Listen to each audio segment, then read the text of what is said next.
कहते हैं कि आदमी आया गुरु गोरखनाथ के पास, बस मैं जीवन से परेशान हो गया हूं, मैं मर जाना चाहता हूं, मैं आत्महत्या करना चाहता हूं। तो गोरखनाथ ने कहा अच्छा मर जाओ, बहुत बढ़िया विचार, मर जाओ। तो वो तो हक्का बक्का रह गया कि साधारणतः इस तरह से साधुओं के पास जाते हैं तो लोग कि भाई एवा नबड़ा विचार मन में न लवाय, जीवन छे एमां समस्याओं आव्या करे। भगवान कृष्णना जीवन में आई थी, राम भगवाने पण थावानुं हतुं राजा अने जावुं पड्युं वनमां।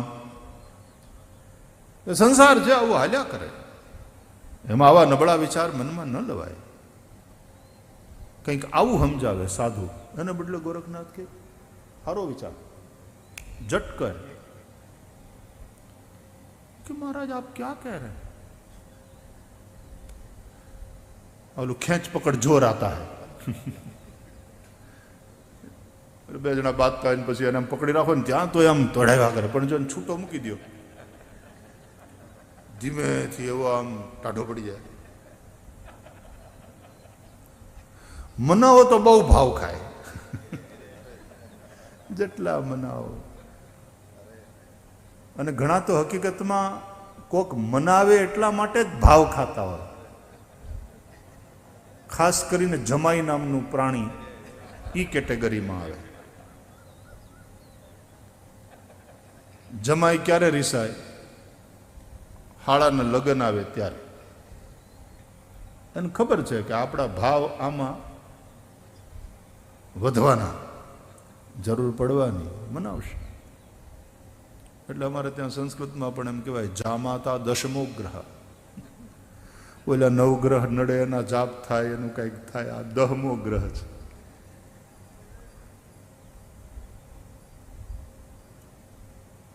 મને એક અમદાવાદના ભાઈ કે મને કે એનું નામ જમાઈ કેમ ખબર ભાઈ શ્રીમતી કેમ, મને કે એને હહરાન્યા જ જમાય, ત્યાં જ જમાઈ, ત્યાં જમાવી એમ, ત્યાં જમાવટ। પછી એમ માની બે મારે હરણ ઘેર જમાય, અને આમે હાહુ પાછા અછોવાના કરે ને। અને બધાય જમાઈઓને હક છે, અને બધાય જમાઈઓને દીકરા ગણીને હાહુ લાડ લડાવે। આપણી એક પારિવારિક એક સંબંધોની એક મીઠાશ છે આ। વિનોદ વિનોદની જગ્યાએ પણ એક પારિવારિક સંબંધોની આ મીઠાશ છે। દીકરીનું નક્કી થઈ જાય ત્યારે સૌથી વધારે જો ખુશ હોય તો દીકરીની માં, અને જમાઈને જોઈને એની અંદરનું જે હેત ઉભરાતું હોય।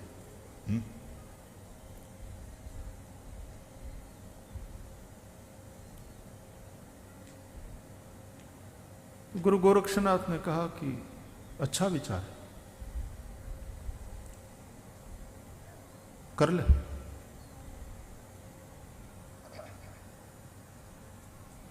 क्या कह रहे हैं? हाँ, मरो रे जोगी मरो, मरण है मीठा, बड़ा मीठा है मरण, मरो।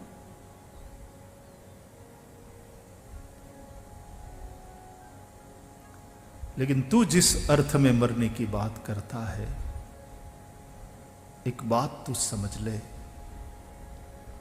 आत्मा की हत्या संभव ही नहीं है। और जो तू जिसको आत्महत्या कहता है, तू मरने की बात करता है, वो केवल तेरे शरीर छोड़ने का प्रयत्न मात्र है।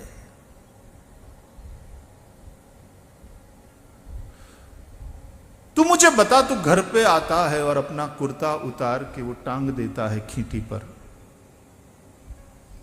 मर जाता है कि ना मैं तो वो होता हूं। तो बोली ये शरीर भी कुर्ता ही है, तू नहीं मरेगा।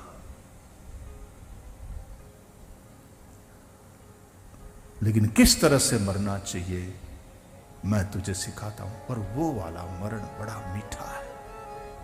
मरो वे जोगी मरो, मरण है मीठा। આપણે જલારામ બાપાને માટે એક બહુ પ્રસિદ્ધ ભજન ગવાય છે અહીંયા. મન નાખ્યા મારી તે તો મન નાખ્યા મારી, જોગી જલારામ તે તો મન નાખ્યા મારી, એ જોગી જલિયાણ તે તો મન નાખ્યા મારી, મન નાખ્યા મારી, મન નાખ્યા મારી તે તો મન નાખ્યા મારી, હે જોગી જલિયાણ તે તો મન નાખ્યા મારી. अपने मैं को जिसने मिटा दिया, अपना देहाभिमान जिसने समाप्त कर दिया,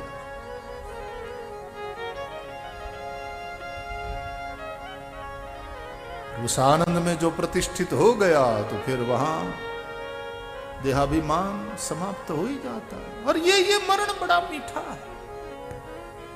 अतः मरो वे जोगी मरो, मरण है मीठा. योगी किस विध मरना है वो विधि मैं तुझे सिखाता हूं. तो भगवान आद्य शंकराचार्य वेदांत के द्वारा, उस ज्ञान के द्वारा जिस मुक्ति की अवस्था और ब्रह्मात्मय के बोध तक पहुंचाते हैं, गुरु गोरक्षनाथ वो रास्ता थोड़ा अलग है, मार्ग अलग है, लेकिन वहीं पहुंचाते हैं.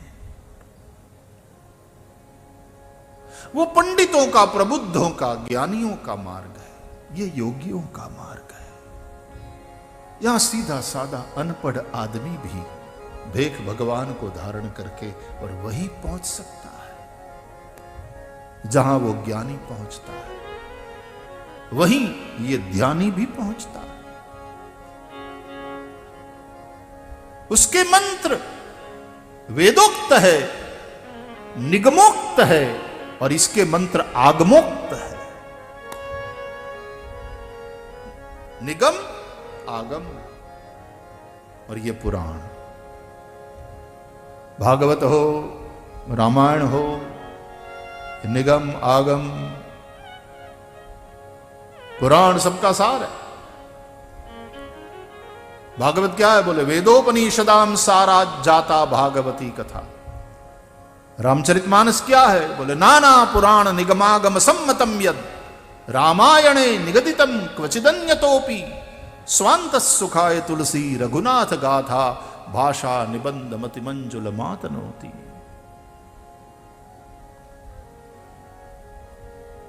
गीता क्या है?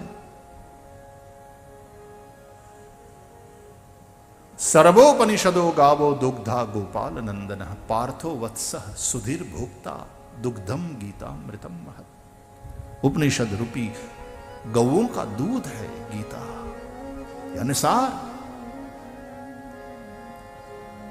भागवत निगम कल्पतरोर गलितम फलम, निगम वेद रूपी कल्प वृक्ष का गलितम परिपक्व फल है ये भागवत. शुक मुखादमृत द्रव संयुतम पिबत भागवतम रसमालयम मुहुरहो रसिका भुवि भावुका.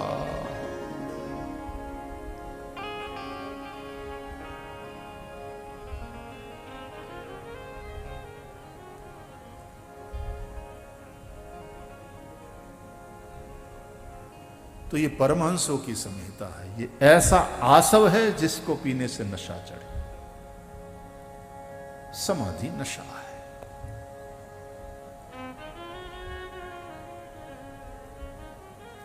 ये अवधूतों की भिक्षा है, आसव है. तो चार संज्ञा, औषधि, रसायन, अमृत और आसव. संसारियों के लिए यह औषधि है, भवरोग को मिटाने वाली. भवौषधात् विरक्तों का ये रसायन है। इसलिए शौनकादि ऋषि कहते हैं सूत आख्या ही कथा सारम मम कर्ण रसायनम। प्रेमियों के लिए ये अमृत है, गोपियों के लिए भगवान की कथा अमृत है। तब कथामृतम तप्त जीवनम। और योगियों के लिए, परमहंसों के लिए,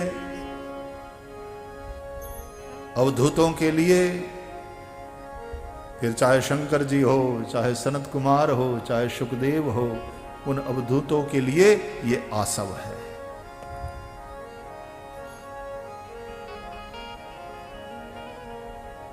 नमस्तस्मै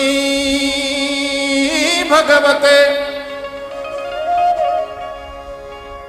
व्यासायामित तेजसे पपुर्ज्ञानमयं सौम्यायन मुखाम्बुरुहासवम्।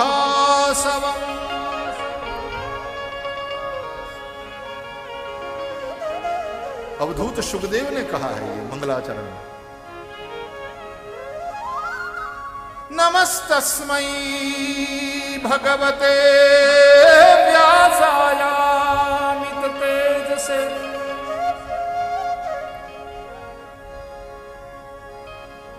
पपुर्ज्ञानमयं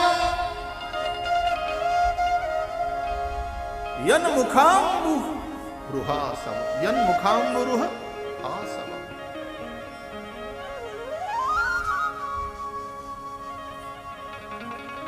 જેના મુખ કમળમાંથી નીકળેલો આ આસવ એ અમે પીધો। આ એવો છે એ ઓલા આસવ હોય ને મોઢેથી પીવાય, પણ આ આસવ એવો છે કે મોઢેથી પીવડાવાય। પીવાય તો કાનથી, મોઢેથી પીવડાવે સદગુરુ, पीवाय कांति। आसव है।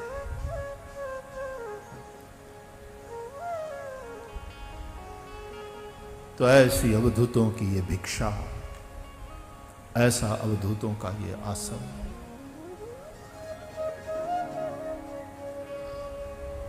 दत्तावधूत, शुकावधूत। तो सुखदेव जी की कथा कल हमने प्रागट्य की कथा देखी, तो कुछ कुछ ऐसी ही कथा मत्स्येंद्र नाथ की। वहां उस अमर कथा के साथ दोनों मिलते हैं, जैसे दोनों कथाएं।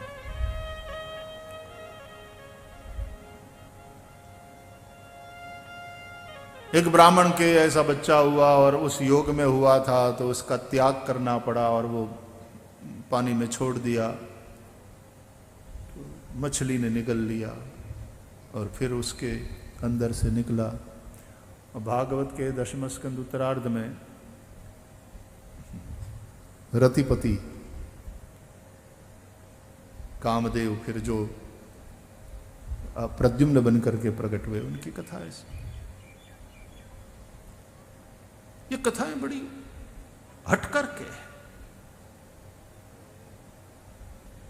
तो मछली ने निकल लिया और फिर वो मछली वहां पर पहुंची और वो हुंकार भरती रही और अमर कथा सुन लिया। मत्स्येंद्र नाथ कोई ऐसी वैसी विभूति नहीं है। जिस लता पर उत्तमोत्तम फल लगा हो, वो लता साधारण नहीं होती। चाहे वो मां बेटे का संबंध हो, चाहे वो गुरु शिष्य का संबंध हो। मत्स्येंद्र नाथ मायारूप। जगदीश को जानना जितना जरूरी है, उतना ही आवश्यक है जगत को समझना, खुद को पहचानना। ये तीनों बातें। इसलिए जीव जगत और जगदीश का जिसको ज्ञान है वही ज्ञानी है। जगत की अनित्यता का जब तक भान नहीं हो जाएगा तब तक उससे विराग नहीं होगा। जगत का मिथ्यात्व समझ में ना आ जाए। ब्रह्म सत्यम जगन मिथ्या, भगवान आद्य शंकराचार्य का दर्शन।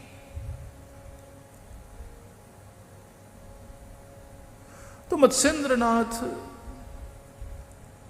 बाद में भगवान शंकर ने कहा है पार्वती से कि भाई इसने भी सुनी और ये अब तुम्हारा मानस पुत्र है देवी, इसको अपनाओ, इसको स्वीकारो। और मत्स्येंद्रनाथ के मानस पुत्र फिर गोरक्षनाथ। तो चेत मच्छंदर गोरख आया इत्यादि जो कथाएं, वो कई बार इस प्रकार की क्षेपक कथाएं प्रक्षिप्त की जाती है। बाद में पुराणों में भी इस तरह से प्रक्षिप्त बहुत सारा हिस्सा मिल जाता है। क्षेपक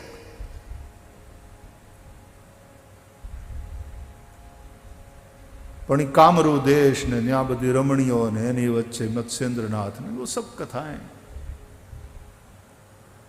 शिष्य को उस माया का दर्शन कराने के लिए।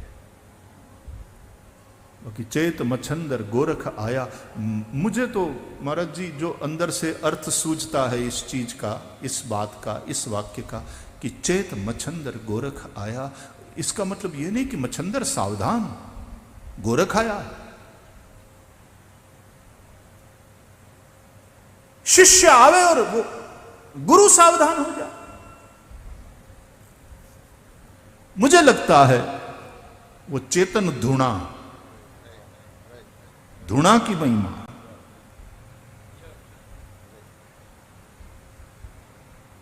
चेताया, चेतन धुणो।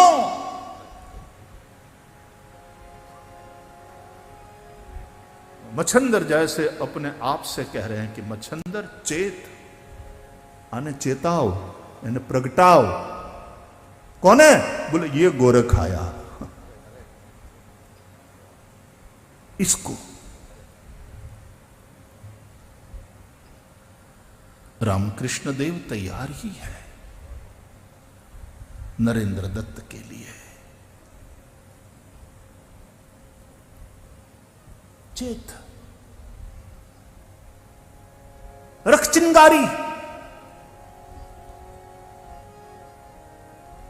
ये ज्योत प्रकट हो जाएगी, पूरी संभावना। ये दिया तैयार है, बाती है, घृत है, दिया तैयार, चेताओ, प्रगटाओ। ये प्रकट हो सकता है, पूरी संभावना है। गोरख आया, गोरख आया।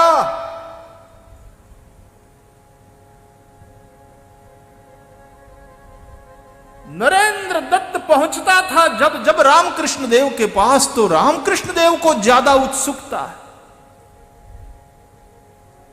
नरेंद्र को देखने की, नरेंद्र को मिलने की, क्योंकि पता है इसमें संभावना है,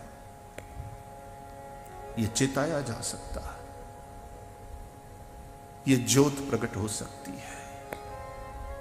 मैं इस पर काम करूंगा। गुरु ऐसे शिष्य का चयन करता है जिसमें वो संभावना बने।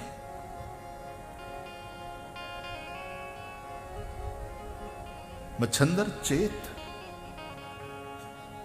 गोरख आया। तो शिवावतार है।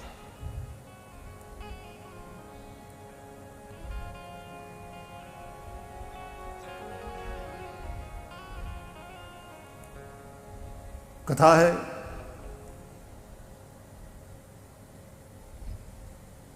मत्स्येंद्रनाथ अपने थोड़े उन साधुओं के साथ भिक्षा के लिए गए और उस माई से भिक्षा मांगी। भिक्षान देही भगवती। वो माई भिक्षा लेकर आई बाहर, दुखी थी। बोले माई प्रसन्न होकर भिक्षा दो। कौन कहता है साधु मुफ्त का खाता है। ऐसा बोलने वाले की बुद्धि बिगड़ेल है। साधु भूखा भाव का, धन का भूखा नाही, धन का भूखा जो फिरे सो तो साधु नाही। સત્યનારાયણની કથામાં વાણિયાનું નામ સાધુ છે. સાધુ નામનો વાણિયો, નામે સાધુ પણ ધનની ભૂખ, અને એ ધનની ભૂખને કારણે ભગવાન સત્યનારાયણ જે વૃદ્ધ સાધુનું રૂપ લઈને બેઠા હતા એની સામે ખોટું બોલ્યું. સાધુનું રૂપ લઈને બેઠા સત્યનારાયણ, અને ઓલ્યો સાધુ.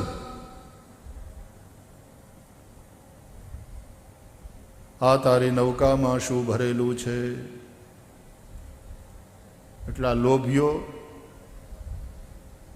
આ લોકો ઘણી વાર ઘણા ધનવાન છે ને, એ બીવે બહુ, એનામાં ડર બહુ હોય. કોઈ પણ અજાણ્યું આવે ને એટલે એને એમ જ થાય માગવા આવ્યા છે, ફાળો લેવા આવ્યા. એ ફાળાવાળા આવે ને આને ફાળ પડે.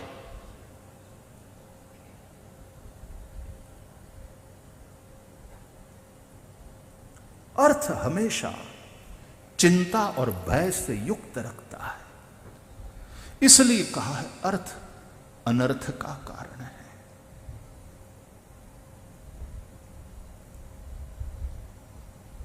एक भाई चोर लुटेरों से,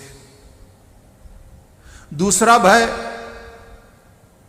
राजा से, सरकार से ટેક્સ લઈ જશે, એની ચોરી કરશું, રેડ પડશે. तीसरा भाई मांगने वालों का.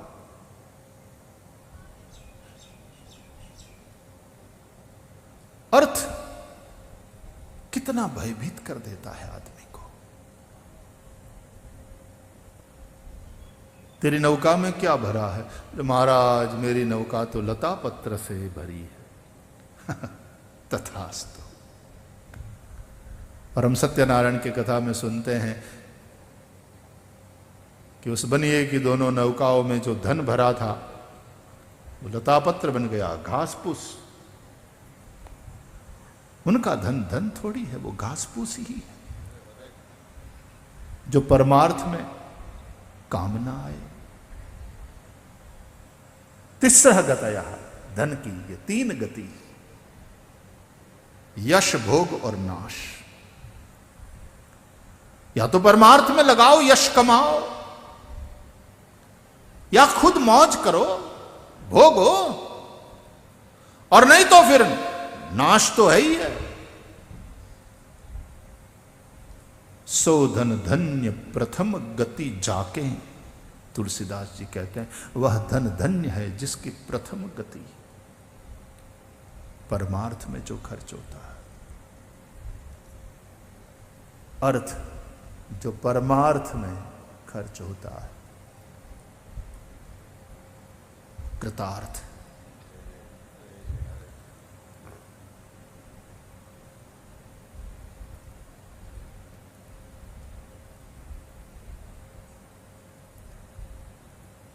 प्रसन्न होकर भिक्षा दो माई.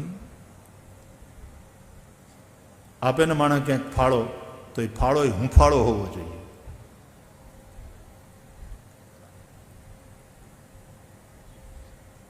હામેથી આલીને બાપુ થોડાક સેવામાં લગાડવા છે, સેવા સોંપો.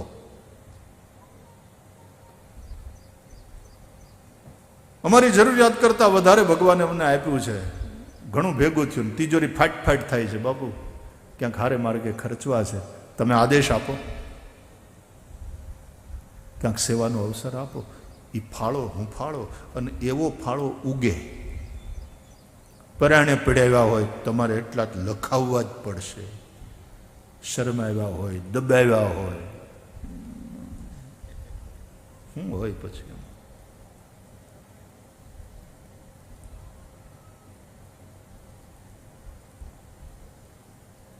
ઓલા દારૂ પીવડાવીને પછી ગૌશાળાના ફાળામાં ડાયરામાં ઘોર કરાવ્યા જ કરે. એને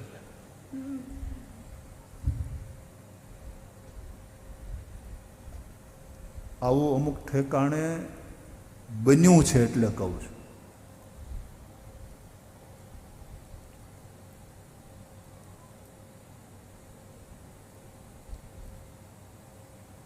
पानी बाढ़े नाव में घर में बाढ़े दाम दोनों हाथ उलेचिए यही सज्जन का काम. वो सज्जन है, वो साधु.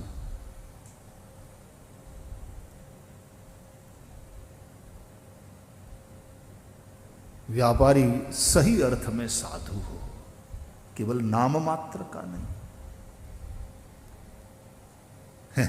તમે કયો એ બધું સાચું, તમે કયો એ સાચું જ હોય. એ સાધુ નહીં.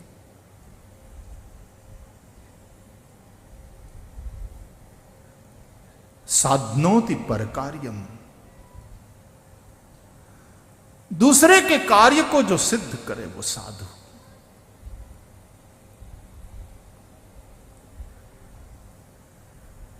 कोई खाली हाथे न जाए जो होय तो. आवड़ा साधुड़ा તમે મૂકી જાઓ ને એને પાછું વહેંચતા જ રહે. હતા તારે શ્યામજી બાપુને જોયા જ મેં નાનપણમાં. એ આમ કપડાં એને નાખી હાથ નાખીને આમ કરીને જે કંઈ હાથમાં આવ્યું એ સાધુ નાપતા જ રહે. પણ ગમે એટલી નોટ હોય, ગમે એ ક્યાં જોવા, આપતા રહે. इसलिए मैं कहा करता हूं धन कमाना ये सामर्थ्य हो सकता है लेकिन वो स्वामित्व नहीं है. स्वामित्व उस धन पर तब सिद्ध होता है जब कमाने के सामर्थ्य के साथ साथ उसके त्याग का भी सामर्थ्य आप में आ जाए. त्याग ही स्वामी बनाता है. तुमने देखा जिसके पास 5, 25, 100, 150 करोड़ रुपया है उसको कोई स्वामी नहीं कहता. औरों की छोड़ो, उसकी घरवाली उसको स्वामी नहीं कहती. आजकल नाम से ही पुकारती है. आ गए पीयूष, बड़ी देर कर दी.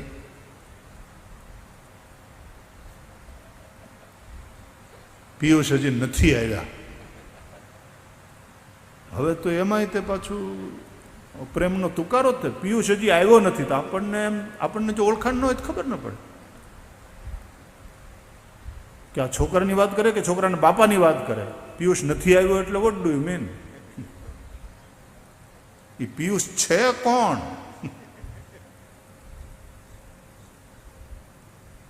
આપણને એમ થાય છોકરાનું કહે, પછી ખબર પડે આ તો છોકરાના બાપની વાત કરતી હતી. આપણે ત્યાં ગામડામાં હજી એક બહેનોની મર્યાદા હતી કે નામે નહોતી લેતી, સર્વનામથી કામ ચલાવે. એ હજી નથી આવ્યા પણ આપણને સ્પષ્ટ થઈ જાય. નામ વગર વાત કરે, નામ લીધા વગર વાત કરે તોય ક્યાંય કન્ફ્યુઝન ક્રિએટ ન થાય. એ હજી નથી આવ્યા. પિયુષ હજી નથી આવ્યો તો કેટલું કન્ફ્યુઝન એમાં.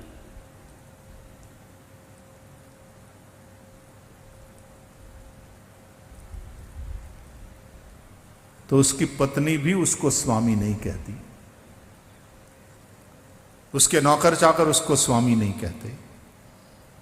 जिसके पास 500 करोड़ 1500 करोड़ रुपया है उसको कोई स्वामी नहीं कहता. लेकिन जिसने सब कुछ त्याग दिया है, भेख भगवान धारण कर लिया है, भिक्षा मांग करके बस शरीर को किराया दे देते हैं, वो सामने मिल जाए कहते हैं स्वामी जी प्रणाम.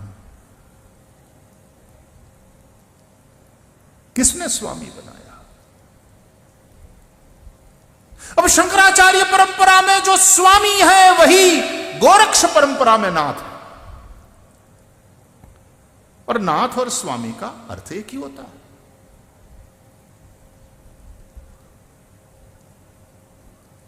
स्वामी आनंद गिरी, गिरी आश्रम भारती जितने भी दशनाम परंपरा में गिरी पुरी भारती जितने भी आश्रम है ना, स्वामी पूज्य विष्णु आश्रम जी महाराज बड़े अद्भुत दिव्य और सात्विक महापुरुष. गंगा तट पर थे, हमसे बहुत प्रेम करते थे। स्वामी कल्याण देव जी महाराज, वो भी वहां शुकताल में बड़े वयोवृद्ध संत, पद्म विभूषण, भारत के सभी राष्ट्रपति जाकर उनकी कुटिया पर खड़े हुए हैं। और आज शुकताल का जो विकास है उसका श्रेय पूज्य स्वामी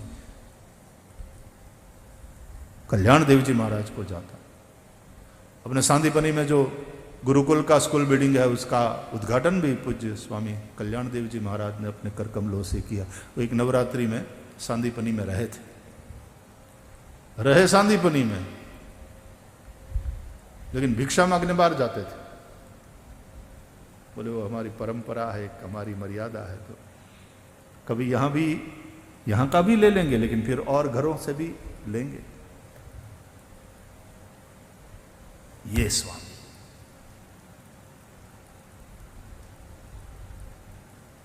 तो शंकराचार्य परंपरा में जिन्हें स्वामी कहा जाता है, गोरख की परंपरा में वहां नाथ, अर्थ एक ही है, स्वामी या नाथ। मन इंद्रियों की किसी की गुलामी नहीं, किसी वस्तु विशेष, परिस्थिति विशेष या पदार्थ या स्थान विशेष, कोई गुलामी नहीं।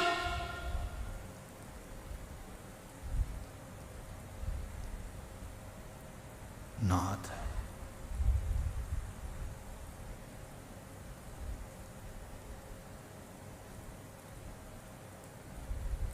माई प्रसन्न होकर भिक्षा दो। मत्स्येंद्रनाथ जी ने कहा। विश्वामित्र जब मांगने आए दशरथ जी के यहां अयोध्या में, और जब दशरथ जी ने कहा कि महाराज कहिए क्या सेवा करें, और विश्वामित्र जी ने बताया कि सेवा में तो और कुछ नहीं, अनुज समेत देहु रघुनाथा, 2 पुत्र दे दो मुझे, छोटे भाई के साथ ये राम दे दो, अनुज समेत देहु रघुनाथा। क्यों? बोले निशिचर बध मैं होब सना था, मेरा यज्ञ पूरा नहीं हो रहा, असुर मेरे यज्ञ को नष्ट भ्रष्ट कर रहे हैं, उन असुरों का वध हो जाए। और इस ऋषि की बात आप सुनो, केवल असुरों का वध और यज्ञ की संपन्नता यही अपेक्षित है क्या? यही चाहते हैं? बोले नहीं, उससे आगे बढ़कर के एक बात और चाहता हूं। क्या? बोले मैं होब सना था, मैं सनाथ हूं। इसका मतलब ये महामुनि तपस्वी होते हुए भी अपने आप को अभी तक वे अनाथ अनुभव कर रहे।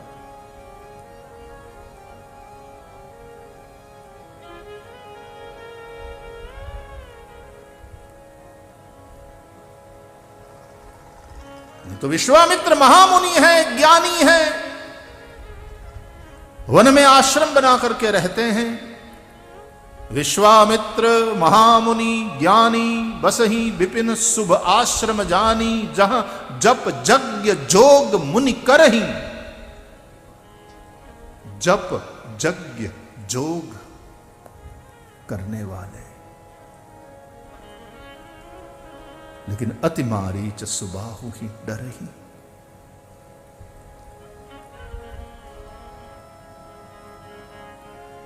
अभ्यास करो, साधन करो, निष्ठा के साथ करो।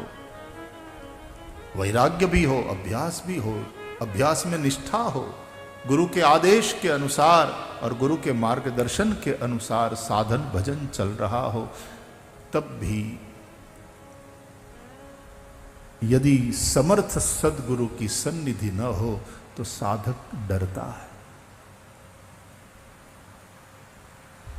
किसी नाथ की शरण में न हो तो डरता है, चिंता रहती है।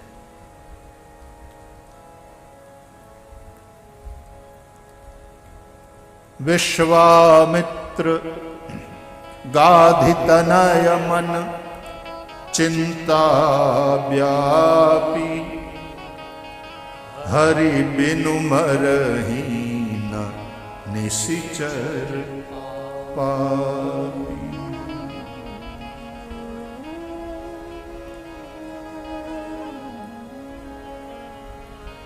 तब मुनि बर मन कीन विचारा, प्रभु अवतरेऊ हरन मही भारा।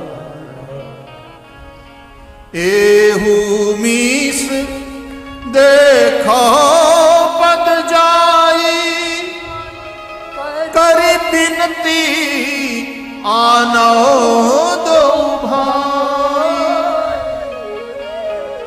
कर बिनती आनो दो भाई। करी बिनती आनो दो भाई। गाधी तनय मन चिंता व्यापी, हरि बिन मरहि निशिचर पापी। गाधी तनय मन चिंता व्यापी, हरि बिन मरहि निशिचर पापी।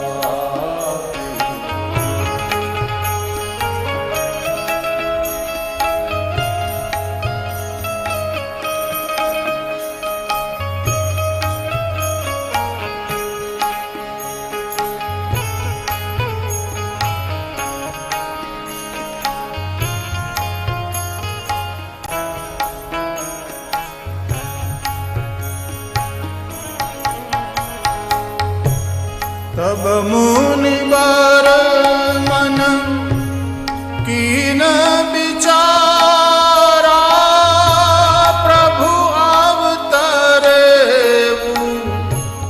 हरन मही भारा। तब मुनि बर मन कीन विचारा, प्रभु अवतरेऊ हरन मही भारा। एहू मीस देखा पद जाई, करि बिनती आना दो भाई। गाधी तनय मन चिंता व्यापी, हरि बिनु मरहि न निशिचर पापी। हरि बिनु मरहि न निशिचर पापी। हरि बिनु